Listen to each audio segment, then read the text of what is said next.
दोस्तों हरे कृष्णा। मैं हिमानी गोस्वामी स्वागत करती हूँ आपका अपने YouTube चैनल यश भक्ति वीडियोस में। हरे कृष्ण, जय भोलेनाथ। आप सभी का दिन शुभ और मंगलमय हो। इससे पहले की कथा सुनने के लिए आप सबका बहुत बहुत आभार।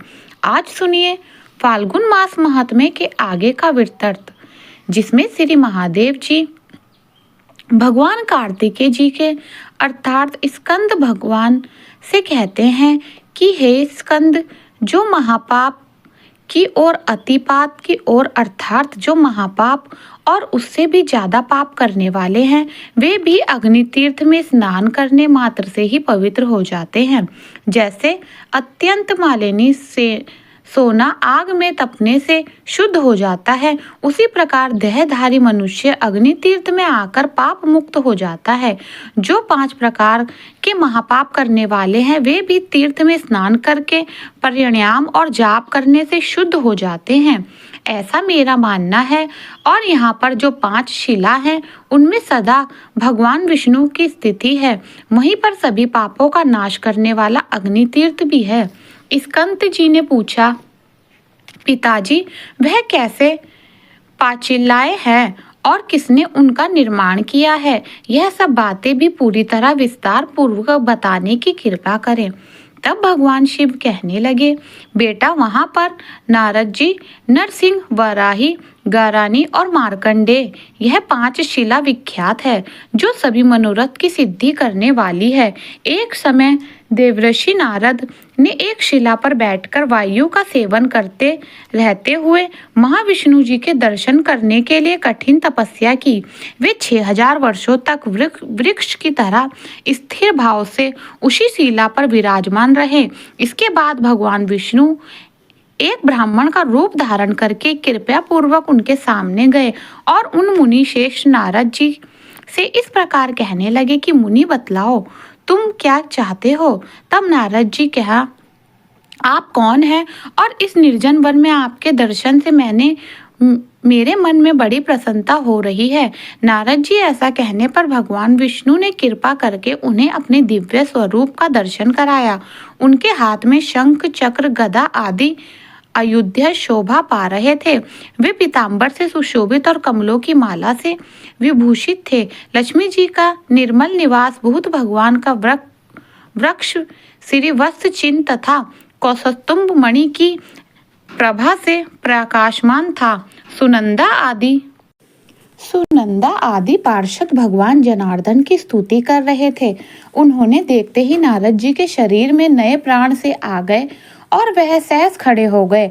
हाथ जोड़कर बारंबार नमस्कार करते हुए जगदीश्वर की भी ईश्वर श्री विष्णु जी की स्तुति करने लगे कि जो सबके साक्षी और संपूर्ण जगत के अधीश्वर हैं, जिन्होंने भक्तों की इच्छा से दिव्य देह धारण किया है और जो शरणागत के लिए दया के महासागर हैं, वे पावन दिव्य मूर्तिधारी भगवान श्री हरि मुझ पर प्रसन्न हो, जो संपूर्ण जगत के हित के लिए और साधु पुरुषों के मन को संतुष्ट कर और उनका कल्याण करने के लिए शीघ्र ही अपनी उत्तम कलाओं द्वारा दिव्य देह धारण कर प्रसन्नता पूर्वक दिव्य लीला और हास्य पूर्ण दृष्टि प्रकट करते हैं। सत्व गुणों का समुदाय ही जिसका स्वरूप है, वे भगवान विष्णु मुझ पर प्रसन्न हो। प्रभु, आप वासुदेव, संकृष्ण, प्रद्युम्न तथा अनिरुद्ध स्वरूप विष्णु जी को मेरा बारंबार नमस्कार है। हे जनार्दन, आज तो आपके दर्शन से मेरा जीवन धन्य हो गया। मेरी तपस्या फलवश नारद के द्वारा की गई इस स्तुति को सुनकर श्री भगवान कहने लगे, नारद, तुम्हारी इस तपस्या और स्तुति से मैं प्रसन्न हूँ। तीनों लोकों में मुझसे बढ़कर दूसरा मेरा कोई भक्त नहीं है। तुम्हारा कल्याण हो। अब तुम कोई वर मांगो। तब नारद जी कहने लगे, देव, अगर आप मुझे वरदान देते हैं तो एक और अपने चरण कमलों में अविचल भक्ति मुझे दीजिए। मेरी शिला के समीप रहना आप कभी मत छोड़िएगा। यह मुझ दूसरा वर दीजिए और मेरे इस तीर्थ के दर्शन, स्पर्श, स्नान और आचमन करने वाला मनुष्य पुनः शरीर में से शरीर ना धारण करे। यह मेरा तीसरा वर है। सुनकर श्री भगवान बोले, तथास्तु, मैं तुम्हारे स्नेहवश वंश समस्त चराचर जीवों से मुक्ति देने के लिए तुम्हारे तीर्थ में अवश्य ही निवास करूंगा। ऐसा कहकर भगवान विष्णु वहीं अंतर्ध्यान हो गए। इसके बाद नारद जी भी कुछ दिनों तक बद्री क्षेत्र में निवास करके मथुरा पुरी को प्रस्थान कर गए। स्कंद जी कहा, प्रभु आप मुझे मार्कंडेय जी बताए। तब भगवान शिव कहने लगे कि पहले त्रेता युग के अंत में मार्कंडेय तीर्थ यात्रा का परिश्रम उठाते हुए मथुरा नगरी में आए।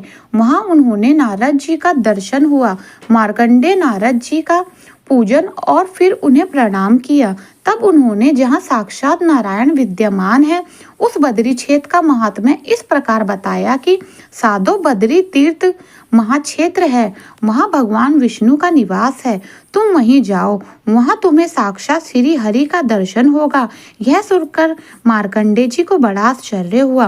वे बद्री का आश्रम में आए और वहाँ स्नान करके शिला पर बैठकर परम उत्तम अष्टसर अर्थात ओम नमो भगवते इस मंत्र का जाप करने लगे। 3 रात तक जाप करने के बाद आखिरकार भगवान जनार्दन उन पर प्रसन्न हो गए और उन्हें शंख चक्र गदा पद्म और वरमाला आदि से विभूषित अपने दिव्य स्वरूप का दर्शन कराया। उन्हें देखकर मार्कंडेय जी अत्यंत तेज से उठे और प्रणाम करके बड़ी प्रेम भरी गदगद वाणी में उनकी स्तुति करने लगे कि हे प्रभु, हे श्री हरि, इस आशा सवस्त अर्थात क्षण भंगुरी संसार में आपके युगल चरणाविद ही सार है। संसारी मनुष्य का उद्धार कैसे हो। हे अच्युत, मैं अत्यमिक आदि तीनों तप से अत्यंत थका हुआ हूँ। अनेक प्रकार के बूढ़े हुए ज्ञान से ढका हुआ हूँ। संसार रूपी कोहरे में भटक रहा हूँ। कृपया मेरा उद्धार कीजिए। हे करुणा सागर, अनेक प्रकार के योनि यंत्रों में दबाकर निकालने से प्राप्त हुई गर्भवास जनित शरीर वेदन को मैं कितनी ही बार पा चुकी हूँ।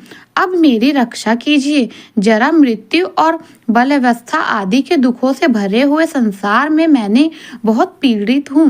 फिर भी इस दुख के समुद्र में मेरे सुख बुद्धि हो रही है। हे दया सिद्धो, मेरी रक्षा कीजिए। हे प्रभु, कभी मैं कीट योनि में पड़ा, कभी स्वेद जीव के रूप में जन्म लिया, कभी उदगी योनि में आया और कभी सौभाग्यवश मनुष्य शरीर को प्राप्त हुआ। सब योनियों में जन्म लेकर मैं बहुत विपत्ति भोग चुका हूँ। अब सर्वथा निस्तेज और अनाथ हूँ। हे अच्युत्य, कृपया करके अपनी शरण में आए हुए मुझ सेवक का उद्धार कीजिए। बुद्धिमान मार्कंडेय जी के द्वारा ऐसे कहने पर भगवान श्री विष्णु ने प्रसन्न होकर कहा, हे ब्रह्म ऋषि, मुझसे कोई वर मांगो। तब मार्कंडेय जी ने कहा, भगवान, हे दीन वत्सल्य, अगर आप मुझ पर प्रसन्न हैं तो अपने पूजा और दर्शन में मुझे विचलन भक्ति दीजिए। साथ ही मैं चाहता हूँ कि इस शिला पर आपका निवास बारंबार बना रहे। यही मेरे लिए सबसे बड़ा वर है। तब बहुत अच्छा कहकर भगवान विष्णु अंतर्ध्यान हो गए। इसके बाद मार्कंडेय जी इस प्रसंग को सुनाते अथवा सुनते हैं, उसे भी भगवान गोविंद की प्राप्ति होती है। भगवान शिव कहते हैं कि कश्यप जी से विनती के गर्भ से 2 महाबली और महापराक्रमी पुत्र हुए, जिनका नाम गरुण और अरुण। इनमें से अरुण तो सूर्यदेव की सारथी हुए और गरुण भगवान विष्णु का वाहन होने की इच्छा से बद्री क्षेत्र में दक्षिण भाग में गंध मदन की शिखर पर कठिन तपस्या प्रारंभ की। वे फल मूल और जल का आहार करते, द्वंद्व और धैर्य पूर्वक सहते और सब करने वालों में श्रेष्ठ होकर एक पैर से पृथ्वी पर खड़े होकर जाप किया करते थे। भगवान की दर्शन की इच्छा से उन्होंने बहुत वर्षों तक कठिन तपस्या की। तब साक्षात भगवान विष्णु पीताम्बर धारण करके अपने शंख चक्र आदि अरुद से युक्त होकर पूर्व दिशा में उदित होने वाले पूर्ण चंद्रमा की तरह गरुण के सामने प्रकट हुए और मेघ के समान गंभीर शब्द कहते हुए कहने लगे। फिर भी गरुण की भ्रम वृत्ति नहीं हुई, यानी कि तपस्या में लीन गरुण का ध्यान भंग नहीं हुआ। तब उन्होंने अपना श्रेष्ठ शंख बजाया, लेकिन उससे भी महात्मा गरुण का ध्यान नहीं टूटा। तब भगवान सवास के साथ गरुण के ही भीतर प्रवेश करके उनमें बहुमुखी पैदा करते हुए फिर से बाहर आकर प्रकट हो गए। इस प्रकार भगवान विष्णु को अपने सामने देखकर गरुड़ निर्भय हो गए। उनके संपूर्ण शरीर में रोमांच आया और हाथ जोड़कर उन्होंने भगवान की स्तुति प्रारंभ कर दी कि हे भगवान, तीनों लोकों में निवास करने वाले देह धारणियों को अंतकरण आपका निवास स्थल है। आपकी जय हो। संसार की उपस्थिति, स्थिति और संहार रूपी लीला विलाप में विलास हो। आपकी ब्रह्म, विष्णु और शिव रूपी त्रिविधि मूर्ति है। उनकी कीर्ति मुख होते हैं, ठीक उसी प्रकार जैसे सूर्य अपनी किरणों से समस्त विश्व को प्रकाशित करते हैं। आप अपने भक्तजनों के हृदय कमल में भ्रमण की तरह शोभा पाते हैं। आपने ज्ञान में आई हुई संपूर्ण वेद विद्या से आपका मानस सदैव प्रकाशमान रहता है। जो मुनि जन आपके भक्त हैं वे आपके चरणों की सदा वंदना किया करते हैं और आपके चरण नखों के पक्षलान से प्रकट हुई गंगा जी के जल से अपनों को पवित्र करने वाले देवता और मुनि आपकी चरण रेणु और हृदय से प्रणाम करते हैं। महात्म्य गरुड़ के इस प्रकार स्तुति करने पर भगवान विष्णु ने वह विपत गामिनी गंगा जी को बुलाया। तब उस पर्वत के ऊपर साक्षात पंचमुखी गंगा जी के प्रकट उन्हीं के जल से गरुड़ जी ने भगवान को पदार्थ दिया। फिर वर मांगने के लिए भगवान से प्रेरित करने का गरुड़ जी ने कहा कि भगवान, मैं एकमात्र आपका वाहन हो जाऊं और आपकी कृपा से देवता और दैत्यों में से कोई भी बल, वीर्य और पराक्रम द्वारा मुझे जीत ना सके और यह शिला भी मेरे नाम से विख्यात होकर समस्त पापों का अपहरण करने वाली हो जाए तथा इसके स्मरण से मनुष्य को कभी भी विष जनहित व्याधि ना हो। इसके बहुत अच्छा कहकर भगवान विष्णु वहीं अंतर्ध्यान हो गए। स्कंद जी ने कहा, भगवान, अब वाराही शिला का भी महात्म्य मुझे बतलाइए। तब भगवान शिव इस प्रकार बोले कि हे स्कंद, रसतल से पृथ्वी का उद्धार करके और युद्ध में हिरण्यशक नामक दैत्य को मारकर भगवान बारबद्री क्षेत्र में आए और प्रलय काल की समाप्ति तक वहीं बने रहे। वाराह जी ने शिला के रूप में वहां निवास किया। स्कंद जी के वहां प्रभु, अब नर सीधी शिला का भी महात्म्य में कहिए। तब भगवान शिव बोले कि भगवान नरसिंह अपने नाखूनों से उग्र भाग से ही लीला पूर्वक हिरण्यकश्यप का वध करके प्रलय काल की अग्नि में समान प्रकाशित दिखाई देने लगे। तब दयालु देवताओं ने आकर और दूर ही खड़े रहकर लीला से अवतर विग्रह धारण करने वाले भगवान विष्णु की स्तुति की।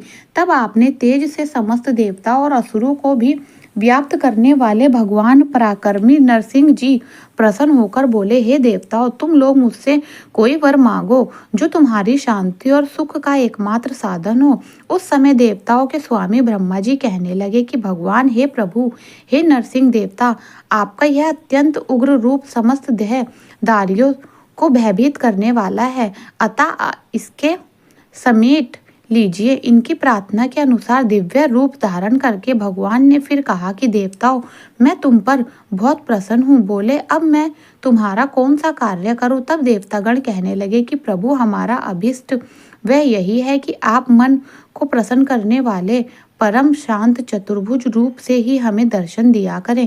तब भगवान ने उन्हें देवी दृष्टि से देखकर विशाल पूरी अर्थात बद्रिकाश्रम को चले गए। इसके बाद देवताओं का भय शांत हो गया और उन्होंने जल के मध्य से विराजमान भगवान विष्णु का दर्शन, नमस्कार और परिक्रम करके उन्हीं में अपना मन लगाकर अपने अपने लोगों को प्रस्थान किया। जिसके बाद अतिशय भक्ति भर से निम्र तपस्वी ऋषि आए और अत्यंत अद्भुत पराक्रम वाले भगवान नरसिंह का दर्शन करके उनकी इस प्रकार स्तुति करने लगे। संपूर्ण विश्व के स्वामी, हे जगदीश्वर, आपको नमस्कार है, आपको नमस्कार है। विश्व को अभय प्रदान करने वाले विश्व मूर्ति, आप कृपा के समुद्र हैं। आपके चरण कमल सेवन करने योग्य तीर्थ रूप हैं। हे लक्ष्मीपते, हम पर दया कीजिए।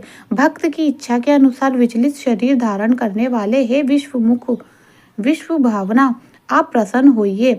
तब भगवान नरसिंह ने प्रसन्न होकर ऋषियों से कहा कि हे ऋषियों, वर मांगे। ऋषि बोले, हे जगदीश्वर, अगर आप प्रसन्न हैं तो कृपया करके कभी भी इस बद्री क्षेत्र का त्याग न करें, यही हमारा अभीष्ट है। तब भगवान ने तथास्तु कहकर उनकी प्रार्थना भी स्वीकार कर ली।